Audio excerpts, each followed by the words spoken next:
मरद हूँ खेसारी लाल यादव, महुआ के जन्मदिन में जाई, कहियो ना जाई। ओकरा जन्मदिन में लोग जाला, एगो पोस्टो ना करेला। तले तो आप देख लिए होंगे वीडियो शुरू में चल रहा था किसका, सौरभ ऐश्वर्या। ये साला कहाँ से पैदा लिया है समझ में नहीं आता। दौड़ के बोलता है खेसारी लाल यादव हमारे जीजा है, दौड़ के बोलता है पवन सिंह हमारे जीजा हैं। अरे सर किसी एक को जीजा बना, ओ सॉरी कहीं 2-3 बहन होगी इसलिए जीजा बना रहा है सबको।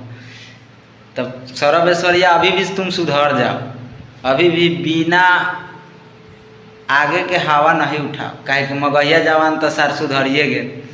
काहे कि मगहिया जवान के पवन सिंह जीजा रहलन तब हो गलन मौसा, आ खेसारी लाल मौसा रहलन तब हो गल जीजा खेसारी लाल यादव। काहे कि गानवा जो नायका अयलक है उ एकरा पसंद नहीं खे। काहे न पसंद बा, काहे कि में चोली घंगरी न बा कि एकरा एगो वीडियो बनावेला न मिलल है ऊपर कि अश्लील बा।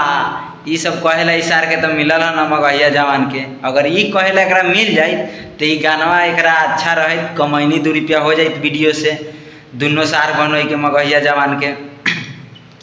तो सौरभ ऐश्वर्या तो तुम तो चुतिया है से तो सब लोग जानता है, भोजपुरी में सब ले घटिया तो तुम्हें है। आई मगहिया जवान तो बा तो ये तो खैर अब सुधर जाए। क्या है कि एक मौसा हो गलन उ, आ खेसारी भैया मौसा हो गलन, आ पवन सिंह मौसा, खेसारी लाल यादव जीजा। तो रिश्तावा तो बदल गया, काहे कि बर्थडे में चल गलन है। तब तक के लिए इतने वीडियो रहने देते हैं, तब तक के लिए ये सार सब समझ जाएगा इसी से। तब तक के लिए वीडियो शेयर कर दीजिए ज़्यादा से ज़्यादा, ताकि ये दोनों सार न हमर सार न लगी, दोनों में कौनो एको गो